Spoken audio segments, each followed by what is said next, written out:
Thanks, Heather.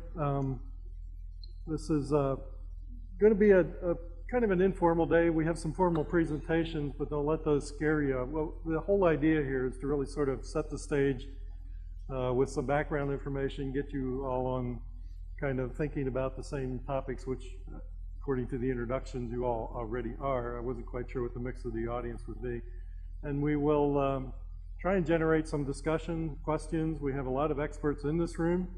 I was really pleased to find we have a representative of Forest Solutions. I think I should just turn it over to him. He has all the solutions, right? Right? Isn't that? No. So it wasn't fair. But you're going to, there's always one person in the audience that I pick on. They're in my line of sight. Guess what? No, seriously. I've been to Hawaii a few times giving workshops and working with some of the people on the higher value uses of particularly hardwoods in Hawaii. Some of you might have been to some of those workshops in the past. And as Larry said, we do these bioenergy workshops in California, probably about 5 or 6 a year, various parts of the state. Just trying to generate that discussion of what are the options, what's real, what's not real, what are the risks, what are the challenges. And that's kind of, we're sort of adapting that presentation to Hawaii, and I'm not going to stand up here and tell you I'm the expert on bioenergy in Hawaii, because I am not. We have the expert in the back of the room who is going to tell you all about that, right? But hopefully we get that discussion going, and you all walk out of here at the end of the day having found some value. I'm going to have to, actually, I can't see my slides without my glasses, so I'm going to be going back and forth with those if I have to. I want to jump right in and just give a quick background on the kind of the fuel for bioenergy, woody biomass. A lot of this is going to seem very basic to you. We'll go through it pretty quickly. Towards the end of the discussion, we'll get into some more specifics. But they're always good to, the fuel we talk about for bioenergy falls under that classification of woody biomass, but it's good to really describe what that is. It's kind of a low-value raw material. A woody base can come from, not just from trees, but it can come from the products of trees. So it can come from residues from manufacturing, from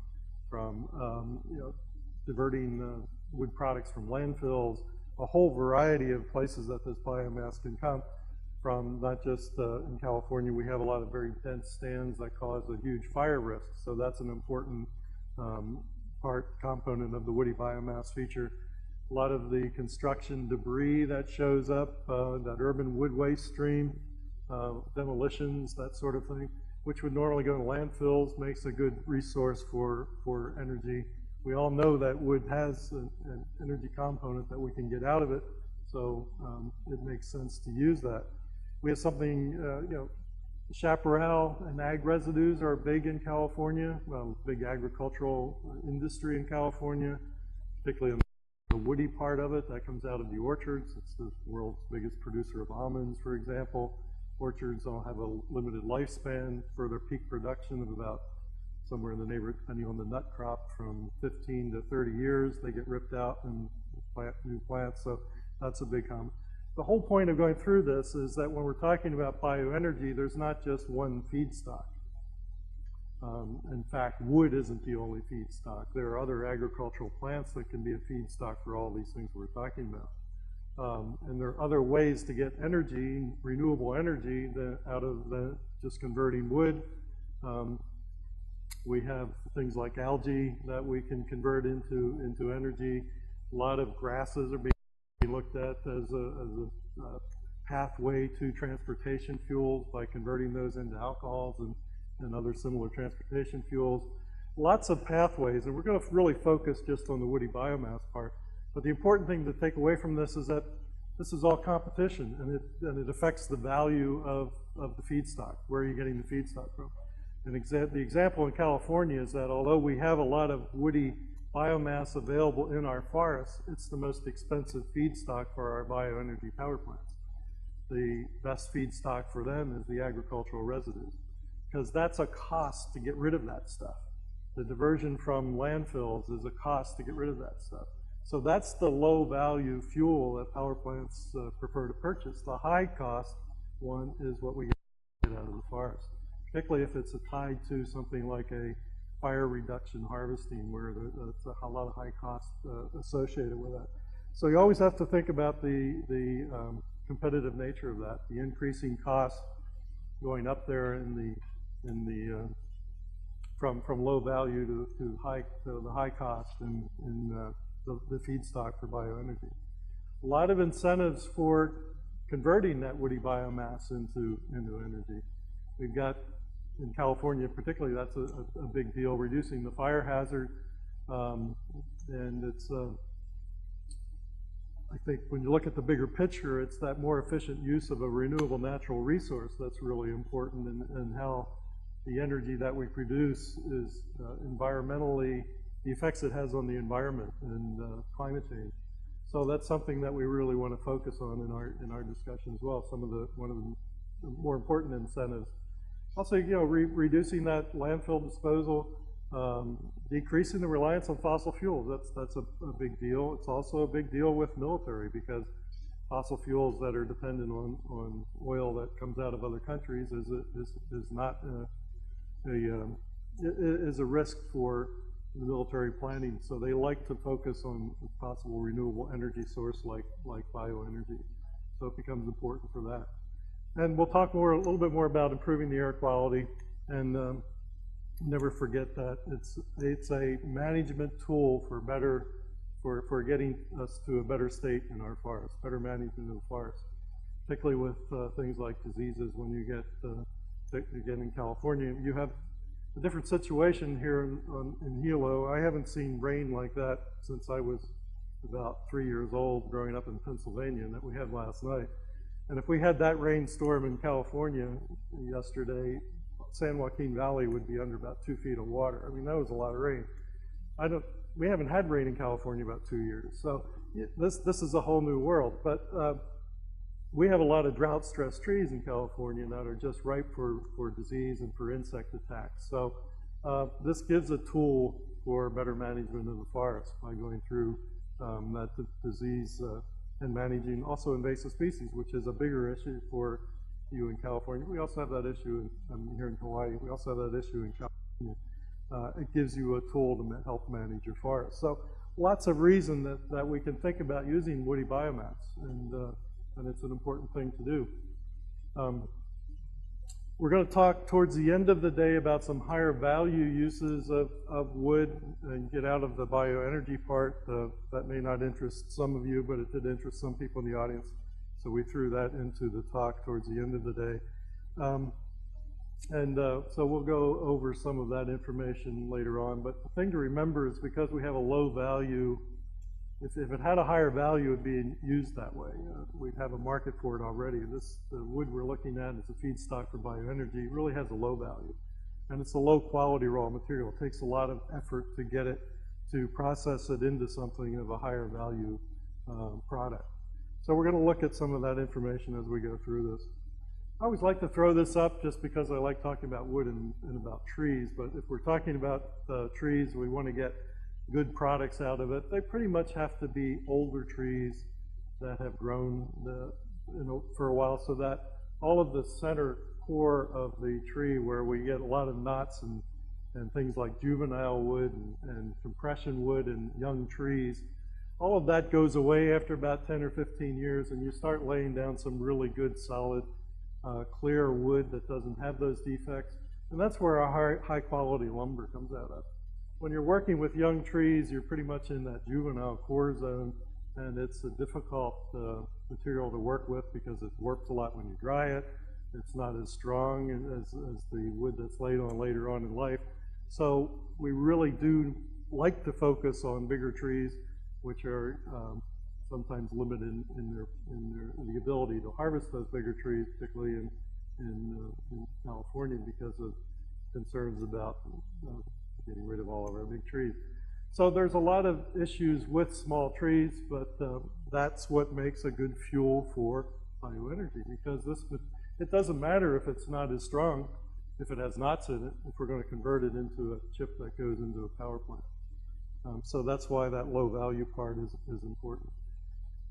You can also process that juvenile wood. This is actually not a branch. This is a a 40-year-old tree that was that size, very suppressed growth, with a branch. If you break it up into small particles, you can do a lot of things with it. That pencil is there just to give you a frame of reference, but you can flake it into wood, go into composite panels like oriented strand board, into smaller particles and go into particle board, or into chips that can go into a fuel product. And then we can go look at what those possible products are from that low value raw material, from that biomass material. The obvious things, firewood, fuel wood, the feedstock for a combustion system could be a small heater or a big combustion based power plant. Those are the obvious things. Soil amendments, a lot of that material winds up in soil amendments or landscape materials. Pulp chips is an important market for them too. Again, that juvenile wood, compression wood that you find in young trees doesn't matter in the pulp chip to make paper. So that's a big market for it.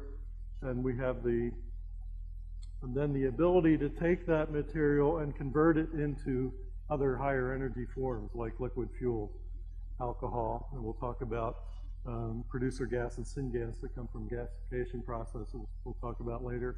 And we can even take that and then convert it into really high value organic chemicals, and those things that sell for a lot more money than transportation fuels do. So, all of these things that we're talking about, these higher value products, we're now getting mostly out of fossil fuels, but we can do the same thing with wood. When you look at the fundamental chemical nature of wood and compare it to fossil fuels, they're very similar. Carbon, oxygen, and hydrogen are the main elements that make up those things. So if you do enough processing and put enough money into it, we can make everything. We're basically plastics. We can make everything that we're making out of fossil fuels out of wood, but it's a costly thing to do. So those are some opportunities.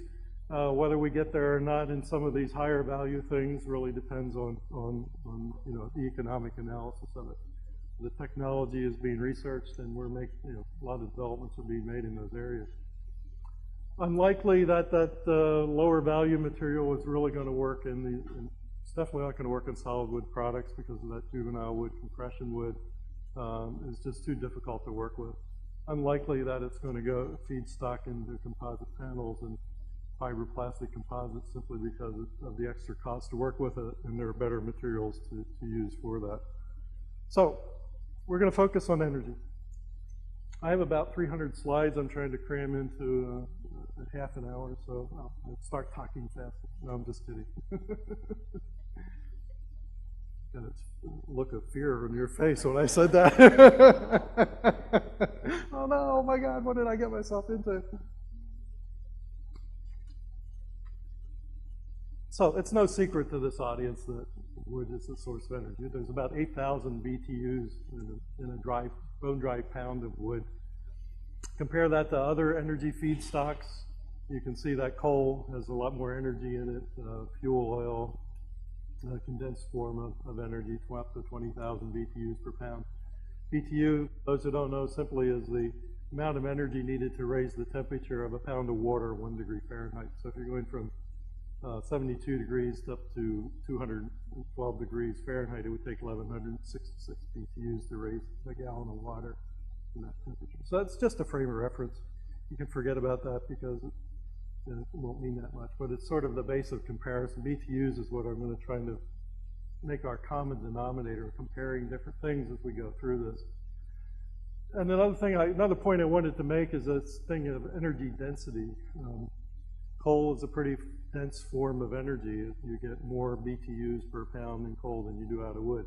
And different forms of wood also have different energy density. Just as a frame of reference, that amount of wood in each one of those pictures will give you about 15,000 BTUs. Well, if it's solid wood, the density of solid wood, an average around 25 pounds per cubic foot. If we break that down into particles, it's almost half of that, about 13,000 per cubic foot. So you get a lot less energy in a truckload because of the lower density of that. But if you compress it into other fuel sources, you get again a higher energy density value. the densified fuel pellets up to 40 pounds per cubic foot, and that's a convenient way of transporting fuel long distances or storing it. A huge market for pelletized fuel in Europe right now because Europe accepts the fuel pellet mixed into coal power plants to help them get their carbon dioxide emissions lower under the basically that started with the Kyoto Protocol. So it's a real good form of transporting wood long distances. Problem with it, if it gets moisture, they fall apart. So that's a real challenge in shipping those things. But it is moving. A lot of pellets are moving to Europe. Yeah, anytime. So I think these pellets were bridged on site, so thinking with it, like put it in the nearby. Yeah. Typically, yeah. Yeah, typically the way this works is you would be getting, in fact, most of the pellets are being made out of a dryer because moisture content's important in this. So they're not really making a feedstock right out of the forest. It's often a manufacturing residue. But we're starting to see more and more coming right out of the forest. But then it has to be dried first. So the trees are cut. They're probably put into a smaller form chip on site, moved to a facility where it's dried and then put through the pelletizing machine, which is just forcing wood.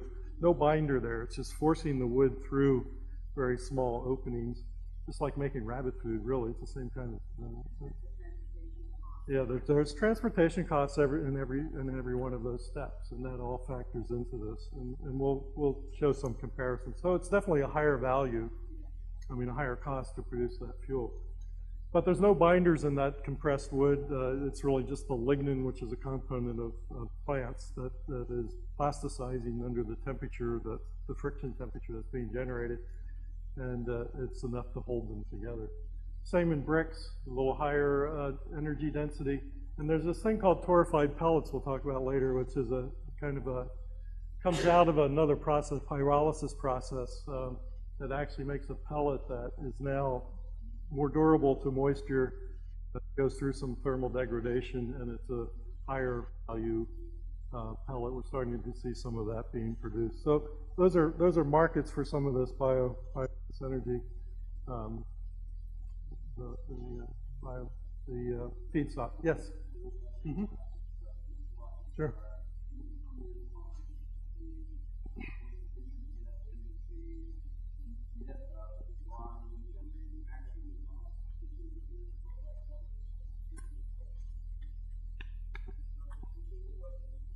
Yeah, his question was to compare sort of the best value between the three compressed fuels. The net energy efficiency. Yes, right. Yeah. And that's I haven't looked at that, and that's a difficult question to answer. My guess is it's going to be this one. There's less effort that goes into producing that brick than there is there's less drying costs, there's less manufacturing costs.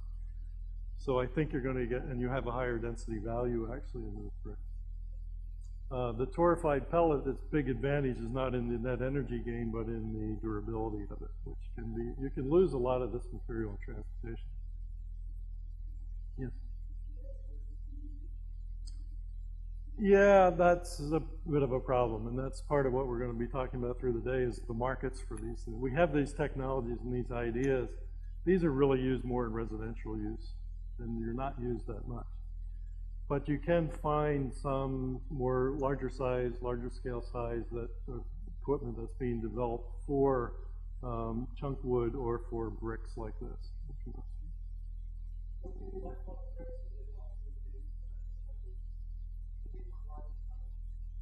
That's true.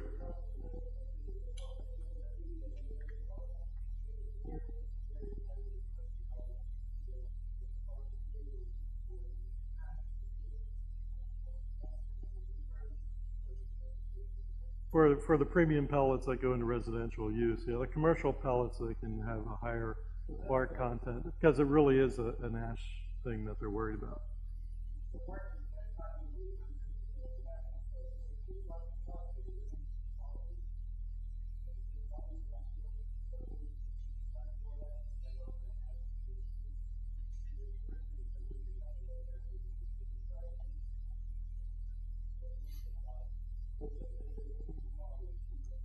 Yeah, and the thing about bark is the ash really is coming from the dirt that's in the bark. It's the bark itself doesn't have that much higher ash content than the wood, but it's the dirt that's associated with it that makes for the increased ash content.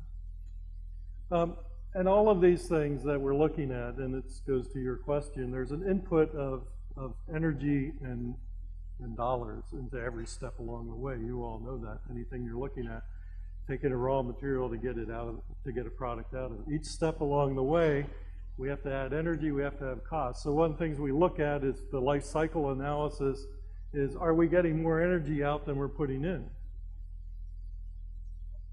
The economic analysis is, are we getting more money out than we're putting in? So those two things are not always, don't always coincide. But if you're looking at the bigger picture, it's really the energy life cycle that's the important one when we're talking about producing energy. It doesn't make much sense to put a lot of effort into converting something into energy if we're getting less out than we're putting in. We're losing the game. And you could make that case for a lot of the corn that goes into ethanol. That energy that's put in is actually more than the energy coming out, but it's a very economically successful pathway, a lot to do with government policy and a strong corn lobby, for example. So there are ways around this, but it's important to always keep that in mind. What are the goals we're really after? Other thing to look at in those costs is really the what does it cost you to get that feedstock to the place where you're going to do something with it? Whether it's going to go into pelletizing or it's going to go into directly into power plant. These are examples from California. They won't really apply here, but these were done on time and motion studies in the forest, looking at what it really costs to get that material out of there, and it's an average value based on a rather large study that was done at University of California at Davis, and it sort of breaks down this way, where you have about the part in the forest, the felling and the bunching, the blue, the red, the skidding, up to about $15 a bone dry ton just to get that part where you've got it all now in a place where you can chip it in the forest. Another $5 to do that. And then the biggest chunk is really hauling it. And we base things in California in about a 50-mile radius from the power plant. So all of this is based on about a 50-mile radius. Another, what is that, $15 almost for that bone dry ton to haul it to the site. So we're up to already approaching $40 is the cost of that. And when you deliver that at the power plant and get paid for it, you're lucky if you can get $50 a bone dry ton. It's more often in the range of 25 to 40. So it can be a losing venture, which is why it's difficult to make this work in California, because of those costs associated with getting feedstock to the gate. And then, but there are requirements, that working with the Fire Service, and Larry can tell you a lot more about this, and some steward contracts that will help offset some of those costs, stewardship contracts. There are other ways that some of those costs can be picked up. There are incentives to get power plants to do that. But they're always going to be looking at what are the competitive fuels that they can work with. If they can buy fuel lower than the $50 a bone dry ton it's costing to get that wood out of the forest to their power plant, they're going to be buying the ag residues because they can get it at a lower cost. It makes more economic sense. Just a real quick comparison of fuels, and I'm going to switch gears here in a minute. Just the thing to focus on here, all fuels are reported in different units, so it's kind of hard to compare them. So this is an effort just to put it on a common basis of million BTUs. And you can get a sense of what fuels actually, a rough comparison of the fuels. And this doesn't really take it to the next step of the net energy that you get out of the fuel, because then you have to take into account the conversion efficiency of the equipment that you're using.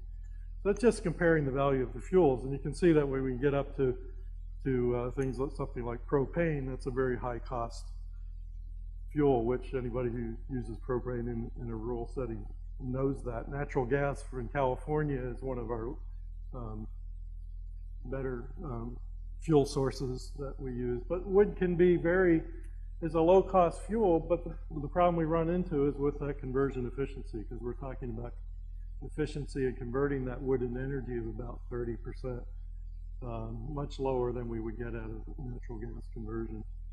And that was the larger scale commercial wholesale costs.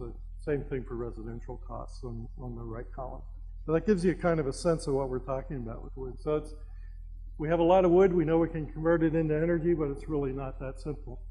Wood has a lot of water in it, so we have to get rid of that water. It takes energy to do that. That lowers that conversion from feedstock to final value, energy value. There's often complex delivery systems in getting it from its source, from the forest, for example, to the power plant. It can be an unreliable resource. It can be an unreliable resource because of regulations that come into play, because of the inability to harvest certain times of the year or get that resource out. So it doesn't have that long-term reliability that fossil fuels have made a history of. And it's hard to break the energy out of wood and get it into a product, harder than it is for many of the fossil fuels. Again, the low conversion efficiencies. Thing we haven't talked about, the operation and maintenance costs typically higher for wood because particularly in combustion, for example, we're getting a rather harsh environment for your equipment from the combustion process, and more corrosion problems with and handling the feedstock. A woody feedstock is harder than a natural gas or an oil liquid fuel. You have more problems for things to not work well. So the operation and maintenance costs tend to be higher. We're really talking about the reason for looking at this. So we talked about a lot of different reasons that you would use woody biomass, why it would make sense to do that.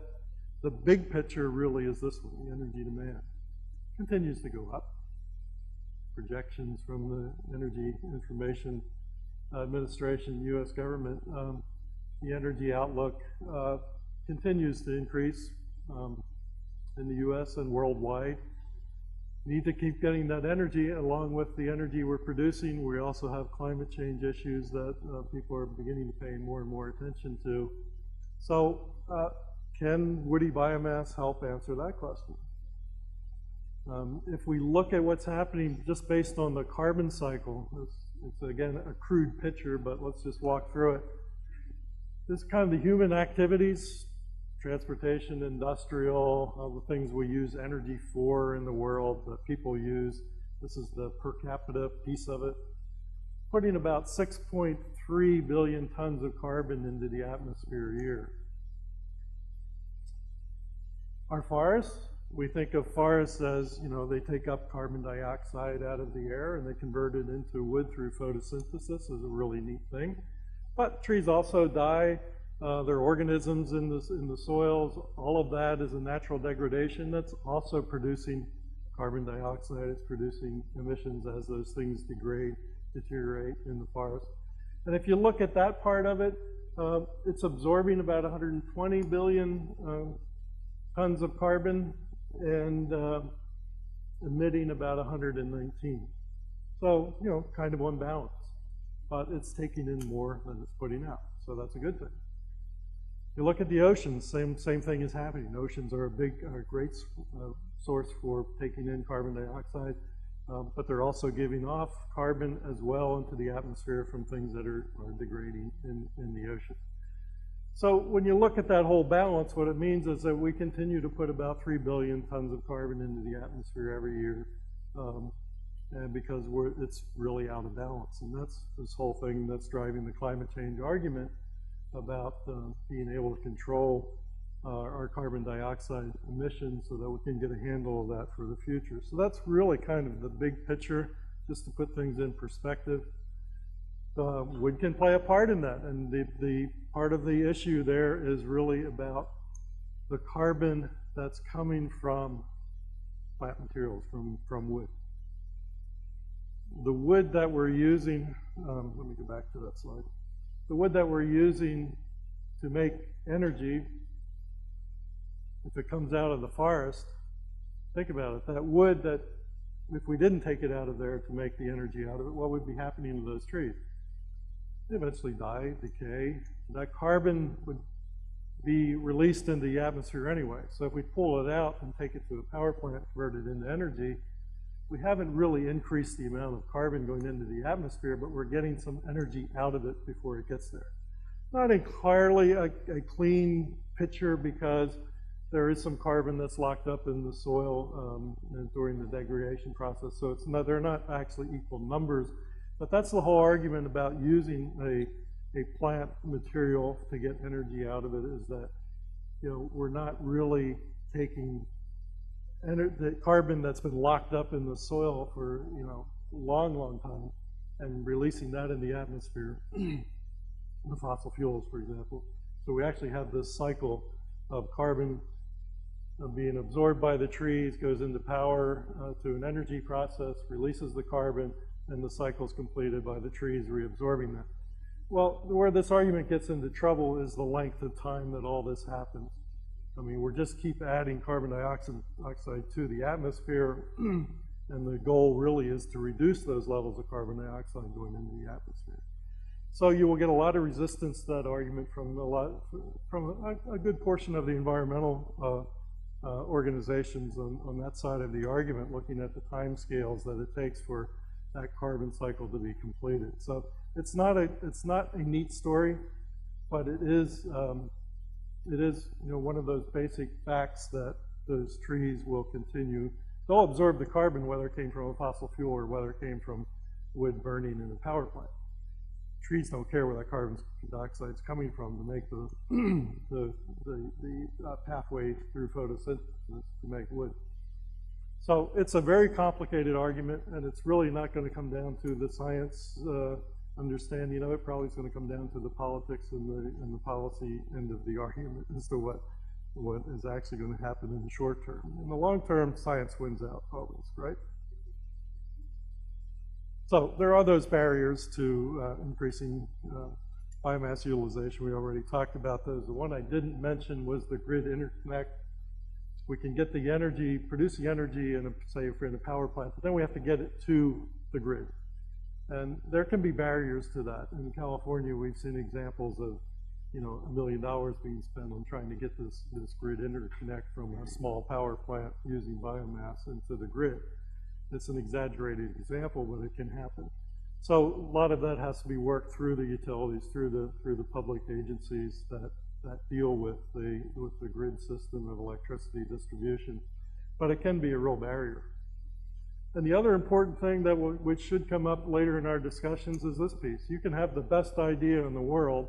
Everything is in place. The feedstock's available long term. You know you're going to have that feedstock. You have great technology. Everything is raring to go. But if you didn't do your homework and get this part in place, it can all fail overnight. And that's one of the more important aspects that often gets overlooked in developing new technology. Is it really going to be accepted by the public? So, you know, when I talk about biomass, I like to really think of what's the highest and best value use for that material, because I like wood and I don't want to see it used for low values. But biomass often is the answer to that, to energy. Energy often is the answer to that. It is the best use.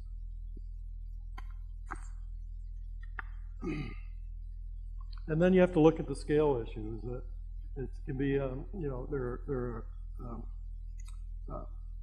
advantages to large scale. You get that economy of scale built into the larger system. But sometimes it's not the best answer. You can get higher efficiencies from smaller scale at times, and maybe even some opportunities for doing some co-products from a smaller scale that might be harder to do from a large scale operation. When I talk about co-products, think about an energy plant where you're burning wood to make electricity. The goal is to make the electricity, but in the process we're losing a lot of heat. If you can take that heat and use that as a co-product and put it into something else like a manufacturing process, or if you're in a cold climate, even to distribute that heat to houses and buildings, which is what they do in the Scandinavian countries through district heating, you know, then you have a win-win, because now you're not only getting the energy component into electricity, but you're using that heat and your efficiency goes way up. So it's a much more logical solution to using biomass. So if you can find that co-product, that use for the heat, particularly the heat loss, you have a much better economic picture. So this is where I switch gears. In the next